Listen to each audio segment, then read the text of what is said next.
Okay, in this video, we are going to look at a gap analysis overview within a subject area.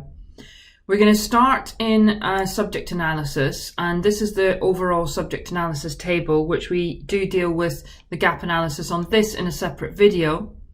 It's for a year 13 monitoring point, so I can get my value added scores holistically, but then I'm going to focus in on physics. So let's click in on physics and see what we get. So as standard then on the front page of all of the subjects, you get a gap analysis table, a summary table. And so what we're seeing here is the value added score for all students, and then a gender gap, disadvantaged, SEND, EAL, and high, middle, and low. So SEND, EAL, and high, middle, and low are new for this year that we've added in. Now, you can apply those and see them on the thermometer, but the colours here give me a really good indication of the fact that I do actually have some fairly significant gaps in physics.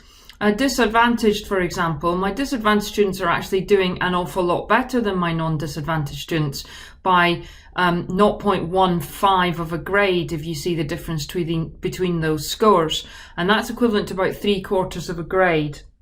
I'm more concerned possibly down here with my high, middle, and low. So if I want to visually represent that on the thermometer, I can apply the comparison, add my high, middle, and low, and then I can see them here, look, and that's quite stark. So my high prior attainers, and to a degree my middle prior attainers at GCSE, are really not doing well at all. I know I've only got one student in this low category, but I probably want my high prior attainers to be doing better than this blue suggests. Now, I can combine this gap analysis with some other tools that we do have individual videos on, but for example, the high prior attainers here, if I click on that lozenge and just drag it up, I can get a feel for how many grades it would take me to move out of the blue with those students.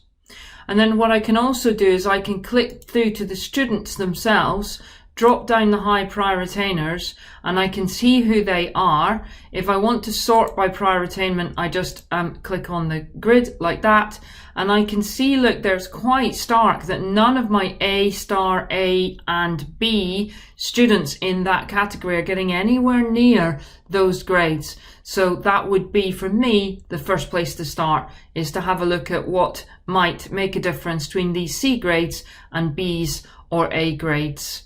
I hope that helps.